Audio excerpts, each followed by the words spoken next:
प्रधानमंत्री नरेंद्र मोदी ने रविवार को मन की बात के 122वें एपिसोड में उत्तराखंड में हल्द्वानी के रहने वाले 65 साल के जीवन चंद्र जोशी की प्रेरक यात्रा के बारे में पूरे देश को बताया।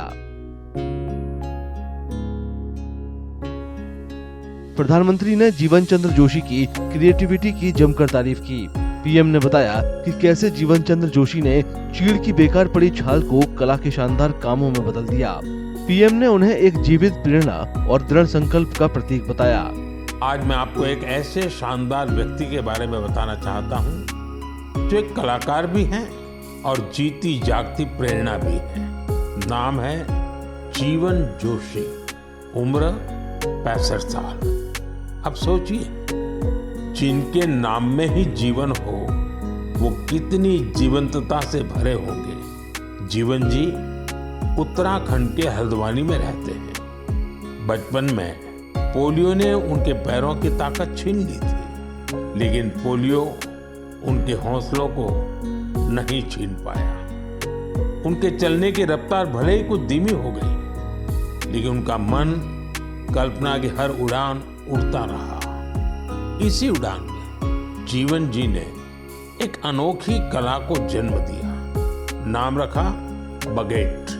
इसमें वो चीड़ के पेड़ों से गिरने वाली सूखी छाल से सुंदर कलाकृतियां बनाते हैं। वो छाल जिसे लोग आमतौर पर बेकार समझते हैं, जीवन जी के हाथों में आते ही धरोहर बन जाती है।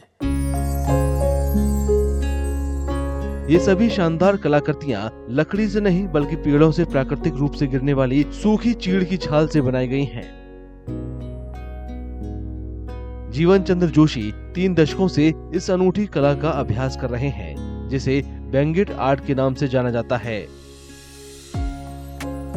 जीवन चंद्र जोशी का कहना है कि वे युवाओं को ये कौशल सिखाना चाहते हैं और उनके लिए एक प्रशिक्षण संस्थान खोलना चाहते हैं, लेकिन सीमित वित्तीय संसाधन एक बड़ी बाधा बने हुए हैं। मैं करीब 35 वर्षों से ये कार्य कर रहा हूँ। सरकारी द्वारा मांगे क्या है, मेरी आर्थिक स्थिति थोड़ा सा सही नहीं, आर्थिक स्थिति कमजोर होने के कारण मैं इस काम को पूर्णतः अंजाम नहीं दे पा रहा हूँ। मैं चाहता हूँ कि एक छोटा सा ट्रेनिंग सेंटर खोल करके उसमें कुछ लोगों को जो कला मुझे आती है उस कला को उन लोगों को सिखाऊं और स्वरोजगार से उनको जोड़ूं और एक रोजगार के लिए एक अच्छा हब यहाँ पर तैयार करूं। तो सबसे बड़ी उपलब्धि है कि चीड़ की बगेट में काम करने के लिए अभी तक पहला व्यक्ति हूँ जिसको संस्कृत में चल रहा भारत सरकार द्वारा 2 साल की सीनियर फेलोशिप दी गई।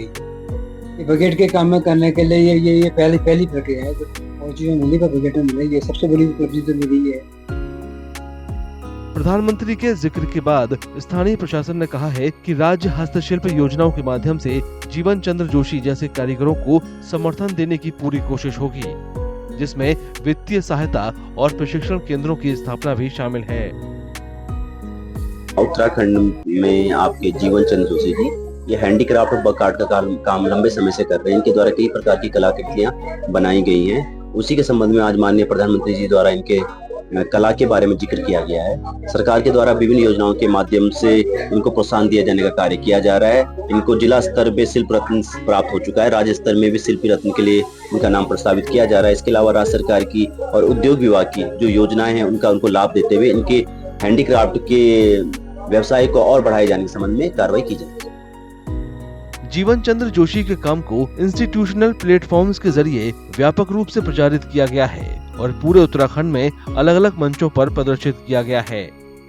सर कहते हैं ये जो जोशी जी हैं वो काष्ठ शिल्प की कला के क्षेत्र में कार्य करते हैं और ऐसे बहुत सारे गुमनाम कलाकारों की खोज जो है हमारे द्वारा की जा रही है। इस कड़ी में जो है जीवन चंद्र जोशी जी को सन 2013-14 में मैंने खोजा था। उनकी इस कला को जो है देखा तो मैंने बहुत नायाब लगी, तो उसके माध्यम से फिर मुझे लगा कहता है कि क्यों ना इनकी कला को जो है पहुंचाया जाए, कहीं ना कहीं किसी मंच पर पहुंचाया जाए। तो बहुत सारे मंचों पर CCRT, IISF जैसे मंचों पर, जिला उद्योग केंद्र के माध्यम से बहुत सारे प्लेटफॉर्म पर एग्जीबिशंस पर लगाने का हमें सौभाग्य मिला है। तो इसी कड़ी में जो है जीवन चंद्र जोशी जी की जो कला है, काष्ठ शिल्प कला, जिसको मोदी जी के द्वारा जो है सराहा गया है।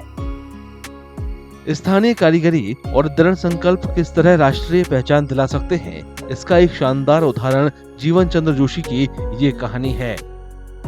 कई सालों की कड़ी मेहनत और पीएम मोदी के मन की बात कार्यक्रम में उनके उल्लेख तक जीवन चंद्र जोशी का सफर उत्तराखंड के कारीगर समुदाय के लिए गर्व का क्षण है।